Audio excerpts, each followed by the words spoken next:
Video review. I bring you despair. Ruination to all.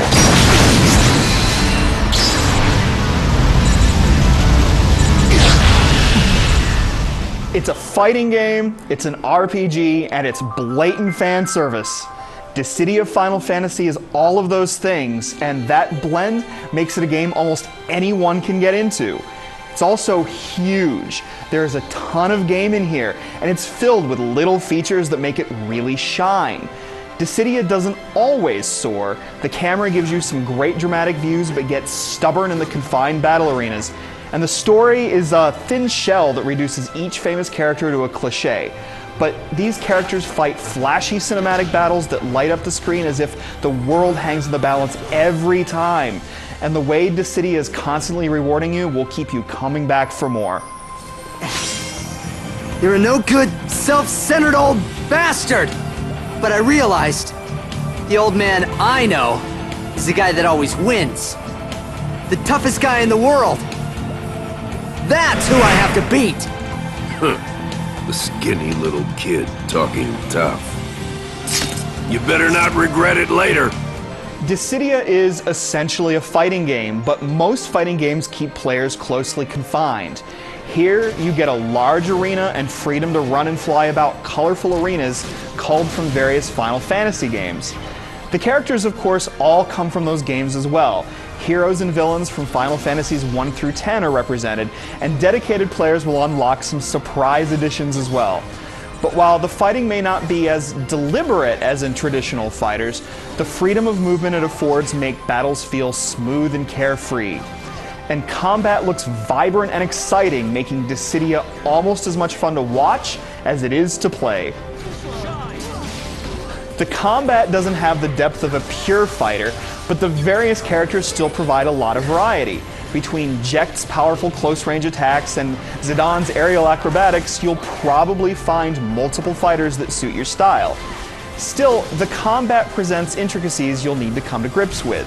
For example, each fighter has a pool of brave points, and brave attacks steal from your opponent's pool and add to yours. The more brave points you have and the fewer your opponent has, the more damage standard attacks do.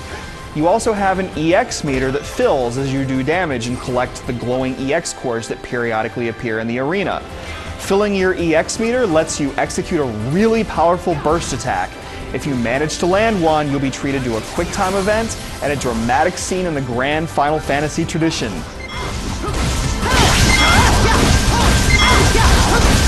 And for the final touch, fly away!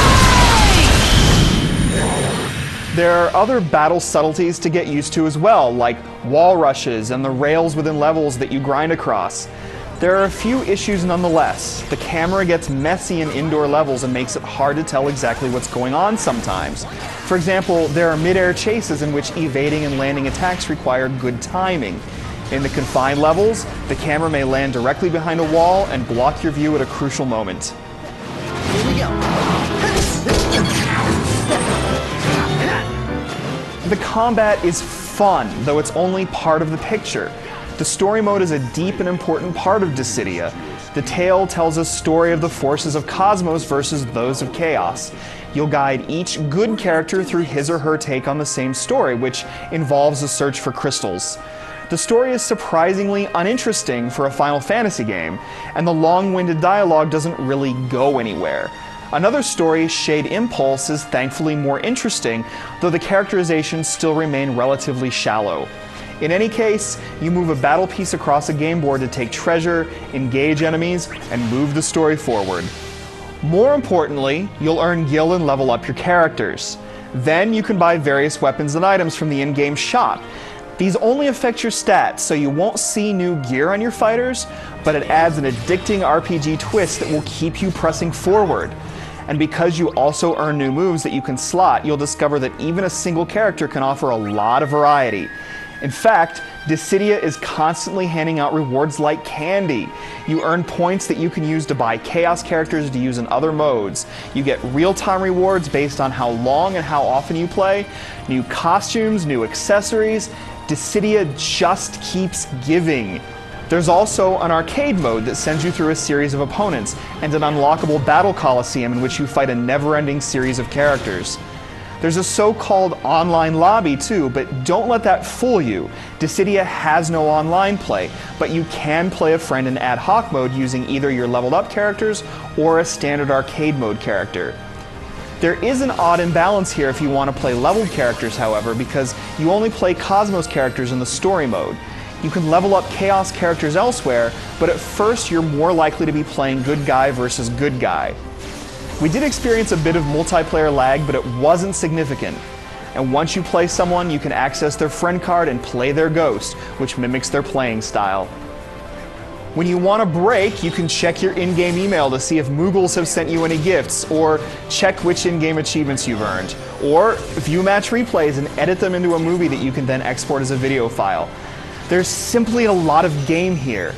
There were also some opportunities missed and a few flaws that could have used some fixing. But Dissidia Final Fantasy is a legitimately great hybrid game that just keeps giving to you the more you play. There were also some opportunities missed and a few flaws that could have used some fixing. This is it. Dissidia Final Fantasy is a legitimately great hybrid game that just keeps giving to you the more you play.